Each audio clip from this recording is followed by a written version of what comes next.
मंगेश चव्हाण तालुकावासियांसाठी खरे संकटमोचक. आपत्कालीन स्थितीत नेहमीच चाळीसगावकरांच्या पाठीशी. 2 दिवसांपूर्वी तालुक्यातील बहाळ, खेडगाव, भवाळी आदी परिसरात अतिवृष्टी झाली. यात शेतीच्या नुकसानाबरोबर अनेकांच्या शेळ्या, कोंबड्या, धान्य हे चक्क पाण्यात वाहून गेले. तसेच घरांचे काही प्रमाणात नुकसानही झाले.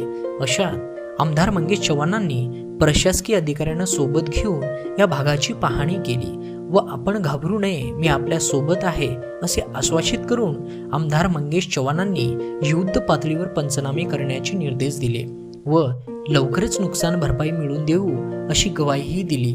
दरम्यान पाहणी करताना, दादा आम्ही कालदिसनं भूकशे, खायला काहीच नस म्हणत महिला भाऊक होताच आमदार चव्हाण यांनी लगेच खायला धाडस म्हणत तब्बल 200हून अधिक कुटुंबाला जीवनावश्यक वस्तूंचे अर्थातच किट पोहोच केले आहे. म्हणून तालुक्यावर संकट ओढावल्यावर नेहमीच त्यांच्या पाठीशी उभे राहणारे मंगेश चव्हाण हेच खरे संकटमोचक आहे असे बोलले जात आहे.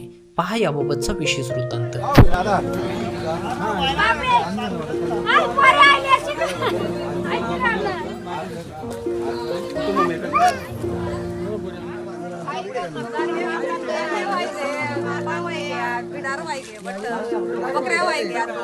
बकऱ्याचा पंचनामा करू.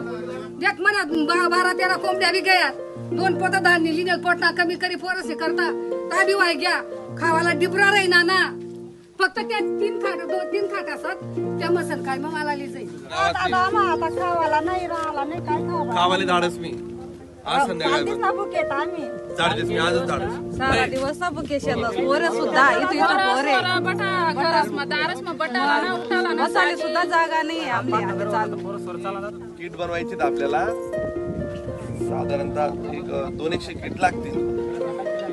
गहू, तांदूळ, तेल, एक 7-8 दिवस पुरेल अशी व्यवस्था करा.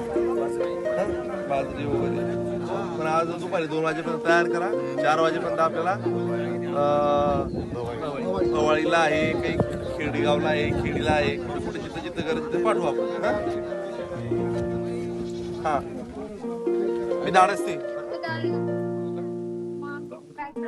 पूर्ण नुकसान झालं. किती शेत अशा ताई आलं लक्षात. तुम्ही एवढ्या हक्काने म्हटल्यावर एका मिनिटात लक्षात आलं. चला काही काळजी करू नका. किती शेती आपली इथं? पाऊ येणार आहे असं ऐकून मला ते आनंद झाला. म्हटलं आता भाऊ काहीतरी करतोय, मदत करतोय. शेतीची तिने करे का इथं?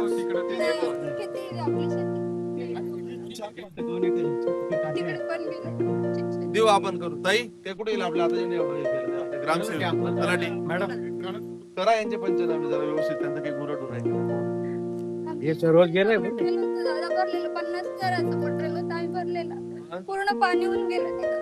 त्याचा मी करतो एक प्रश्न असा आहे की मागच्या वर्षी आपण या वर्षी पण भविष्यात त्याच्यावर करता येईल का?